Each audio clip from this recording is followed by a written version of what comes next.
Burnout actually is a term actually from the Gen Z, 'di ba? So Yes. before we don't have such a term that we use, especially at work or at school, no? But currently, especially on a workplace, maraming mga subtle signs that they are already burnt out. So one Yes. of them is yung pagod, no?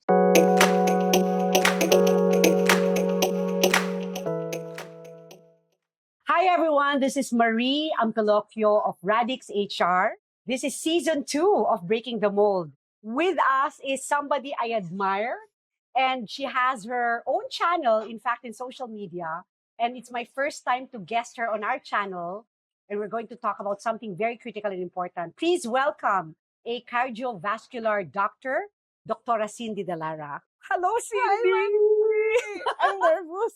You should not be, because you're following on TikTok. Yan, gusto ko sabihin sa kanila, you're following on TikTok is really amazing. Really? It has grown by leaps and bounds. Meron siyang mga episodes, guys, that have been viewed 800,000 times, 500,000 times. So that only means na very relevant yung mga topics that she has been undertaking and discussing with a lot of people. Kaya kahit di tayo maka 500,000 ngayon, we will still make an effort sa HR community, sa businesses to make an impact. Okay, Yes. I'm ready.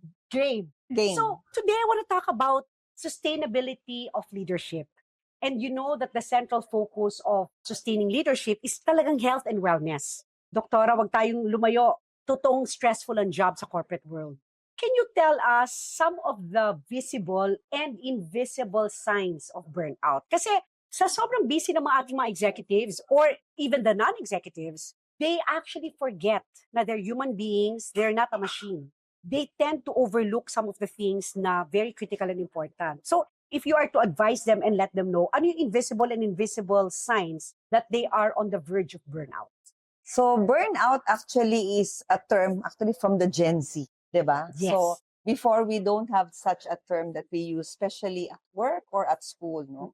But currently, especially on a workplace, maraming mga subtle signs that they are already burnt out. So Yes. one of them is yung pagod, no? So most of us think that it's a common, symptom na parang pagod because you're Right. doing something, but actually it's already the first sign of being burnt out. Wow. The second that we usually see sa mga patient would be parang they lost interest, no, on what they're doing. So parang yan mo na, they walk away. So Unengaged na. yes, unengaged. They don't understand. They don't want to Wow. really perform, no, on the conversation or any activity. So that's one sign also. Now, there are some signs, specifically yung medyo severe forms of burnout. Yung nakakalimot na. They forget a lot of things, lost interest nga, Wow. and sometimes they feel confused. So, medyo on the extreme side of being burned out, pero yan yung common na nakikita namin. No? So, not necessarily from executives, but also from, Exactly. from the employees. Yes, as well. yes. So, yung mga chest pain, common yan na nakikita, but sa mga executives, binabaliwala kasi. So, maybe they're just tired, etc. Pero, yung mga ganon, chest pain, masakit ang likod, abdominal discomfort. Right. These are subtle signs na pwedeng you were dealing already with signs of burnout. Wow. I mean, you mentioned a couple of things na you would not like yung confusion, you mentioned about forgetfulness. Minsan yung ibang tao, they put it like another term for it, di ba? Pero hindi na alam, nakakabit na pala siya sa stress. Yes. Meron ba, doktora, na parang more, kumbaga, contributing factor na mas, halimbawa, is it lack of nutrition? Is it lack of exercise? Kumbaga, one or two things that really contributes to that na mas higher yung propensity ng isang individual because lacking yung isang element na yon. Number one is lack of sleep. Lack of sleep. There you go. So it tells you that you are really stressed. You have a lot of things in your mind. Kaya ganun ang nangyari the day after you have that particular event. So, Wow. lack of sleep. Okay. And doktora, if I'm sure there are a lot of people, siguro doon pala sa initial question, marami ng buzzwords sila and they stuck on to hearing more. What would you advise the executives or their employees on how to address itong mga pinag-uusapan natin ngayon? I'm sure most of them would rather not do anything about it kasi nga sobra silang busy. Pero ayoko naman takutin sila. But I think we need kailangan may call to action tayo today to send them to the doctor like yourself para ma-address yon. So I think ang pinaka-importante doon is recognizing that kung meron ganun sila mga subtle signs or even Yes. evident signs, Yes. seek consult. Hindi na Mm. dapat talaga yung postpone it, Yes. etc. Kasi sometimes, parang dina-downplay nila yung mga symptoms. Yes. So, dapat hindi dina-downplay yun. Kasi, most often than not, pag severe na yung mga symptoms, medyo late na yun, no? Kasi a Yes. doctor, baka ma-hospitalize ka pa. That's the worst of it. That's the worst of it. Kaya maganda, whenever they feel something, they are not really in shape in terms of mental, emotional. Yes. So, dapat they have to think maybe may organic disease underlying it. Correct. Diba? Correct.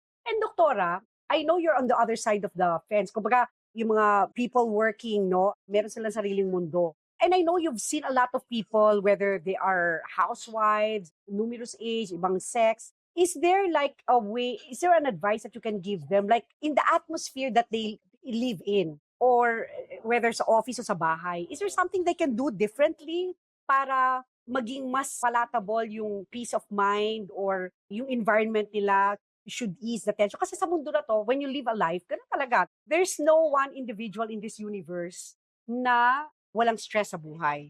All they can do is, seek help from a doctor or preventive, devise a way by which they can create an environment. Sa'yo, Doktora, what would you advise them in that creation of that environment? Ako parang general ang tinitingnan ko here. So not necessarily from executive, but Yes. everybody who's in the Yes. office. Absolutely. Even at school, no? Absolutely. Yes. What we do is we have yung tinatawag naming a pause, maybe an hour after a meeting or after work. You pause, you stand up, we ask, for example, I love that. the students, we ask them to stand up and then stretch a little. For people who are working from home, we ask them, okay, so after having in the computer for 1 to 2 hours, stand up, maybe go to the kitchen, go up and down the stairs. So some form of exercises para medyo ma-relax not only the mind but also the body as well. Correct. Doctor, I love it because we do have a team of people that we've gathered together. We now call them the longevity team. So you're one of the medical practitioners doon, cardiovascular, but we also have a globally certified nutrition coach. Meron tayong movement expert, meron tayong mental health wellness expert. What do you think about this program, which we now call, you talked about pause, and I think it was a perfect segue to this. We call it intentional pause. Are you excited about this particular program? Honestly speaking, actually, I'm nervous. Okay. All right. I'm Yes. just being honest Yes, no. because, in reality, the life of a doctor is really very busy. No? So we Yes. are not, like for me, Yes. I'm not just a private practitioner. I work for a government hospital. Tama. I teach, no? I've been expert love that. leaders also in pharmaceutical business. So putting this again in my schedule, meaning parang medyo pause muna ako. Yes. But yes. come to think of it, I really wanted to make a difference, no, in this Yes. community of BPOs, no, because I saw a lot of patients from BPO who really are quite neglectful, no, on their health. Yes. But there also is another spectrum of which, wherein most of these patients naman walang sakit, but they abuse naman the HMO of the company. Tama. So dapat maturuan sila. Wow. Dapat maturuan sila on proper way of really recognizing early detection of the Right. different diseases. Right. No? So when we got together, so sabi ko, teka, kaya ko pa ba? But, with that inspiratory message that you were Yes. telling me, Yes. I got that feeling that I may be that right person to be there because I really want to have a legacy, no? Because this project is quite unique.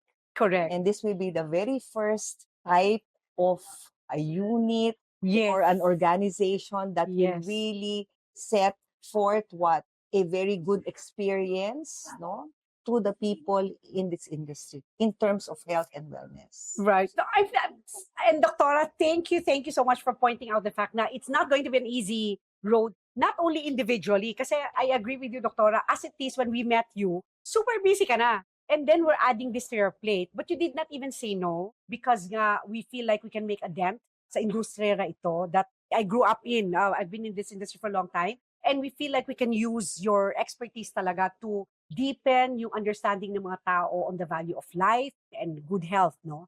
And thank you in advance for We share the saying it. same passion. Exactly. Share the Thank same you for that. So, Dr. Cindy, one of the things that I think our audience will get a lot from is on the question, what are some of the visible or invisible signs of burnout?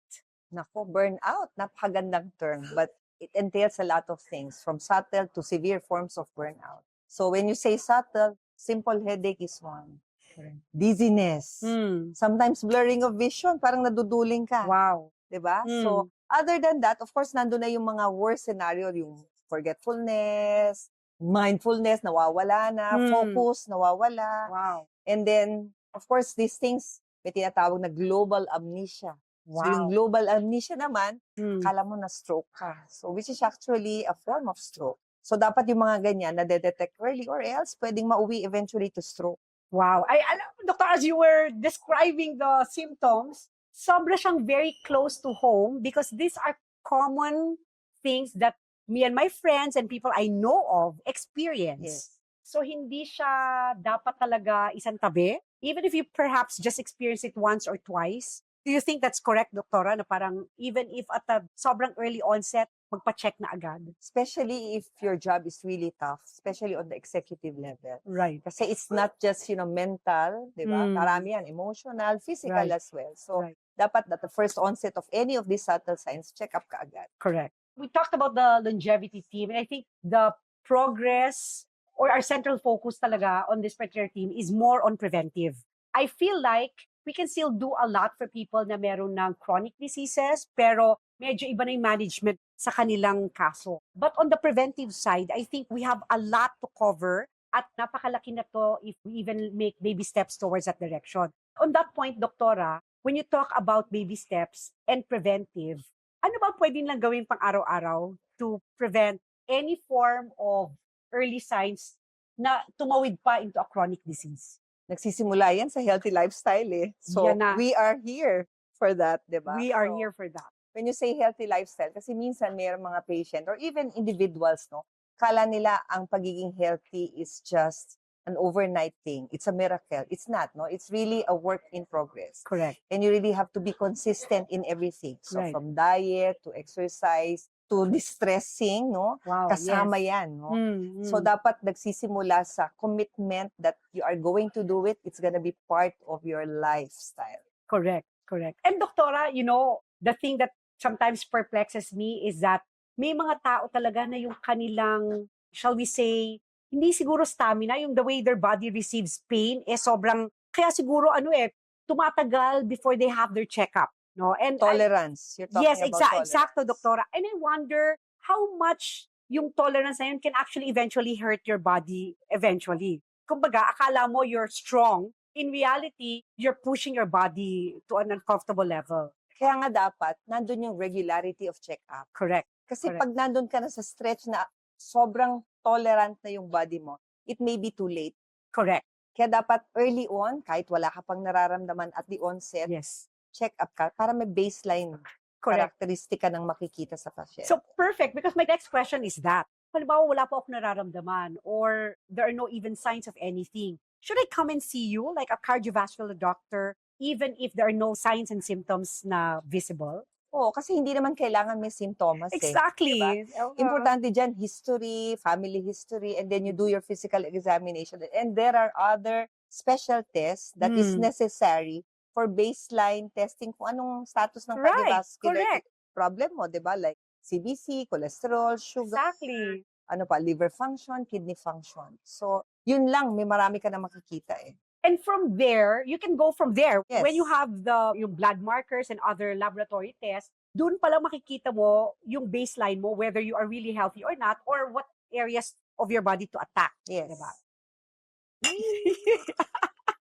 Happy lang, happy. So, Doktora, we've been tackling more or less general information about burnout and early detection and symptoms. I want to go to your area of expertise, Doktora. I think, and I hope you don't mind talagang if we can lay down the cards talaga in front of our audience about cardiovascular health and ano yung symptoms nito na I know it starts very small stuff to how it looks like do sa progressive stage niya. So, Dr. Cindy, we've been sort of general about our overview kasi nga sabi natin sustaining leadership and what could possibly burnout look like and how we can prevent and early detection. So, your advices have been amazingly helpful, no? Marami kang binanggit dito na hindi siguro akala ng common worker o manggagawa na, teka, sign na pala yan ng stress or burnout and it can lead to more serious disease. Pero doktora, let's be realistic. May mga tao na sa advanced stages na and they are actually experiencing more severe